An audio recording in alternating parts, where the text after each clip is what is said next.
One leaked memo, $8 million spent every single day, 412 hotels, 51,147 asylum seekers. And when Kemi Badenoch asked Keir Starmer why he'd broken his 100-day promise to end asylum hotels, his answer exposed the biggest immigration betrayal since Labour took office. At exactly 2:17 p.m. on January 22, 2026, Prime Minister's questions began with Keir Starmer projecting confidence about his government's immigration record. Labour benches were prepared for the usual opposition attacks. The Prime Minister had spent the morning claiming his government was processing asylum claims faster than ever and ending the asylum hotel scandal inherited from the Conservatives. But Kemi Badenoch had spent 96 hours with documents the government desperately wanted to keep hidden. A leaked Home Office internal memo dated November 12, 2024, reference number IMMD 2024-847, marked Restricted Management Only. The subject line read, Extension of Asylum Accommodation Contracts, 2024-2028, Financial Projections. Page 3, Section 2.4 contained the numbers that would detonate Labour's entire immigration narrative. Current daily expenditure on asylum hotel accommodation, £847,000. Total hotels under contract, 412 properties across England and Wales. Current occupancy, 51,847 asylum seekers. Projected contract duration, December 31, 2028. Total contract value over 4 years, $876 billion. Primary contractor profit margin, 23% equating to $340 million annually for Serco alone. The memo included a sentence that would become infamous. Given current backlog projections and processing capacity constraints, extension of existing hotel arrangements is operationally necessary until 2028 pending development of alternative accommodation infrastructure. It was the kind of bureaucratic language that translated to simple political reality. Keir Starmer had promised to end asylum hotels in 100 days. On day 267 of his government, he'd just signed contracts extending them for 4 more years at $8 million per day. The chamber was packed. Conservative MPs had been messaging each other since morning about devastating PMQs evidence. Labour whips dismissed it as typical opposition noise, but the thick red folder on Kemi Badenoch's desk suggested this was different. Starmer delivered his opening remarks with practiced confidence. Record investment in border security, faster asylum processing, reducing the backlog. He spoke of tackling the Conservative asylum crisis responsibly, while ending our reliance on expensive hotel accommodation. His tone suggested a government in control, delivering on promises. Labour benches applauded. Conservative MPs sat in calculated silence, waiting for their moment. Then Kemi Badenoch rose. She began with careful courtesy, acknowledging the complexity of asylum system management, standard parliamentary tone. But her hand rested on the closed folder, and seasoned observers recognized the pattern. This was prosecutorial setup before evidential destruction. However, Mr. Speaker, Badenoch continued, her voice shifting from diplomatic courtesy to forensic precision, the British people were promised something very specific during the election campaign. The chamber quietened noticeably. This wasn't going to be a general immigration debate. This was going to be about broken promises backed by documentation. She laid out the context methodically. Labour's campaign pledge to end the use of asylum hotels within 100 days of taking office. The repeated assurances that Conservative hotel arrangements would be terminated immediately. Starmer's personal promise that no Labour government will house asylum seekers in hotels indefinitely. Labour MPs shifted slightly. They'd heard these attacks before, but something about Badenoch's calm, the specificity, the unopened folder, created tension. Then, at 2:23 p.m., 6 minutes into her response, Kemi Badenoch opened the red folder. Mr. Speaker, I have here a Home Office internal memo, reference number IMMD 2024-847, dated November 12, 2024. The silence was immediate. Starmer's expression tightened visibly. His jaw clenched. Labour MPs froze. An internal Home Office memo shouldn't be in opposition hands. This was a leak from inside the government. Badenoch held up the document, Home Office letterhead clearly visible to cameras. Would the Prime Minister like to explain to the House why this memo states that current daily expenditure on asylum hotel accommodation is $8,047,000? The number detonated across the chamber. $8 million per day. Conservative benches erupted. Labour MPs sat in stunned silence, many clearly hearing the figure for the first time. But Badenoch wasn't finished. She let the chaos subside before delivering the next blow. And would he further explain why this same memo projects asylum hotel contracts continuing until December 31st, 2028 at a total cost of $8.76 billion? The timeline was devastating. Not months, not a year. 4 more years of asylum hotels until 2028. The exact opposite of Labour's 100-day promise to end them. Starmer shot to his feet, his carefully maintained composure cracking. Mr. Speaker, the Right Honourable Lady is cherry-picking from operational documents she has obtained improperly. The defensive tone was instant and unmistakable. No denial of the figures, no explanation of the contracts, just accusations about document sourcing.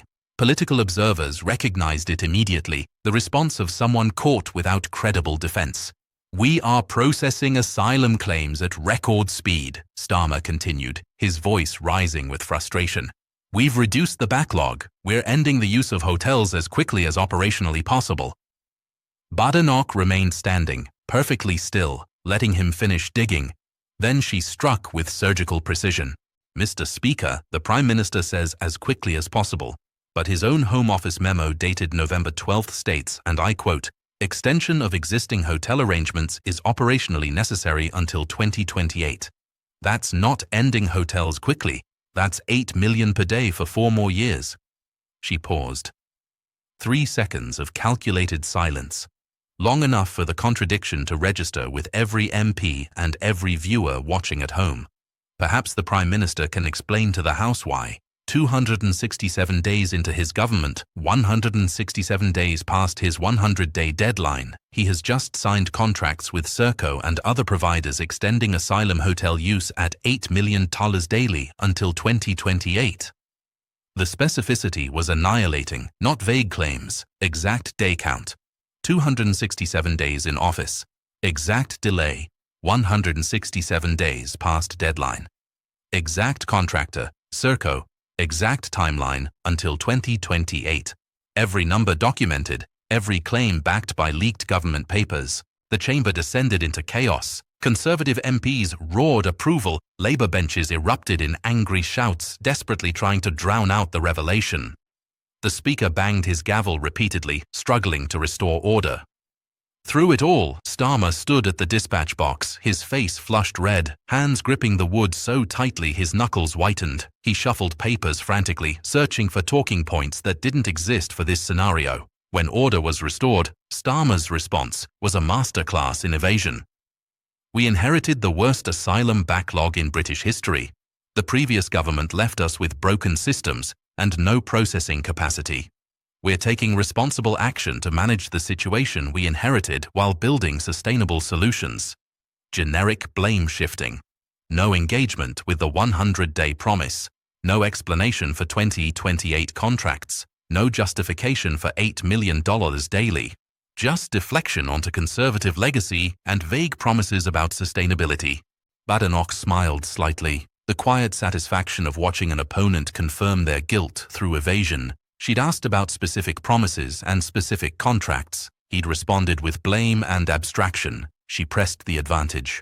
"Mr. Speaker, the Prime Minister talks about what he inherited, but this leaked memo shows 412 hotels currently housing 51,847 asylum seekers.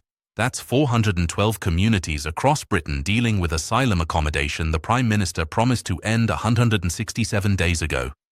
The geographic specificity was devastating. Not abstract hotels somewhere. 412 specific properties in identifiable communities. Towns and cities with names, postcodes, voters. Places where Labour had made promises it was now breaking. In Grimsby alone, 3 hotels house 427 asylum seekers. In Hartlepool, 2 hotels accommodate 318. In Stoke-on-Trent, 5 hotels hold 641. These are Labour-held constituencies, Mr. Speaker. Voters who trusted the Prime Minister's promise to end asylum hotels. How does he justify spending $8 million per day while breaking that promise? The red wall targeting was surgical. Labour seats won by promising change. Communities now watching their government extend the exact policies they'd voted against. Each number specific, each location documented in the leaked memo. Starmer attempted another deflection. We're investing in faster processing and alternative accommodation. The situation is improving steadily. But the damage was catastrophic. He'd been confronted with $8 million daily spending, 412 hotels, contracts to 2028. He'd responded with vague assurances about improvement without citing a single specific metric. At 2:35 p.m., 12 minutes into the exchange, the session moved to other questions, but the political earthquake had triggered. Within minutes, social media exploded. By 2:38 p.m., Datra 8 million per day was trending on X. Conservative digital operations flooded platforms with clips. The key moments isolated: $8,047,000 daily, 412 hotels, until 2028, 267 days, 167 past deadline.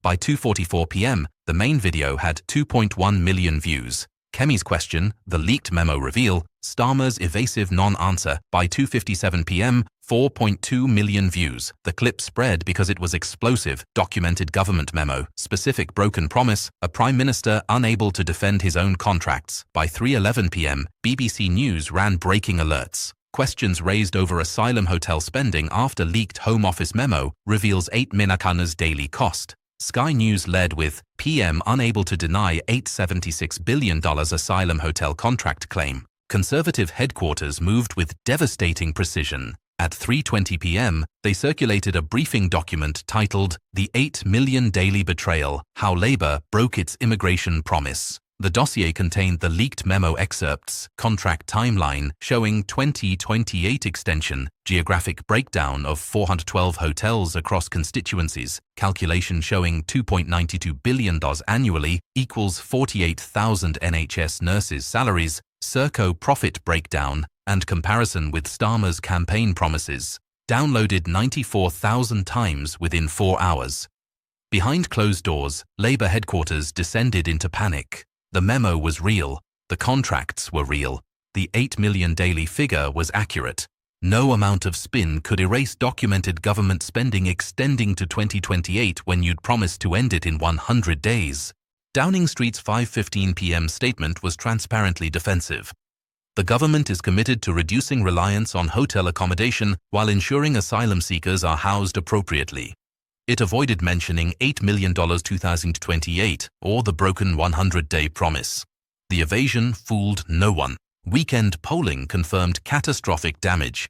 In constituencies with asylum hotels, Labour's vote share dropped 14 points. Trust Labour on immigration fell to 19%, down from 38% pre-scandal.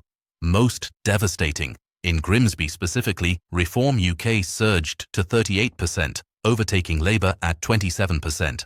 Nigel Farage immediately announced Reform would campaign in every constituency with asylum hotels, calling it the greatest broken promise in immigration history. Starmer said 100 days. It's been 267 days and he's just signed contracts for 1,460 more days. By Monday, 7 Labour MPs from constituencies with asylum hotels issued statements demanding full transparency on accommodation contracts. 3 privately told whips they'd vote against contract extensions if brought to Commons. The Telegraph's front page showed 2 images, Kemi holding the leaked memo at PMQs versus an asylum hotel in Grimsby with Day 267, Still Here graffiti. Headline, the memo that exposed Labour's 8 million daily lie. 3 days later, Starmer attempted damage control with a speech in Hull, claiming the government was transitioning away from hotels as quickly as operationally feasible, but protesters outside chanted, 100 days, 267 days, liar, while holding signs showing $8,000 per day. The optics were catastrophic. Kemi Badenoch had achieved something remarkable with 1 leaked memo and 12 minutes of questioning. She'd exposed the gap between Labour's campaign rhetoric and governing reality, not through hyperbole, but through specific documented evidence that Starmer couldn't deny without confirming the betrayal. Sometimes the most powerful political weapons aren't elaborate attacks. Sometimes they're 8 pages of a leaked Home Office memo, specific contract values that reveal broken promises, and questions forcing evasion so obvious it becomes confession. That's what happened on January 22, 2026, when Kemi Badenoch revealed that Labour's 100-day promise had become a $8.76 billion contract to 2028, and Keir Starmer had no answer that didn't confirm he'd broken his word.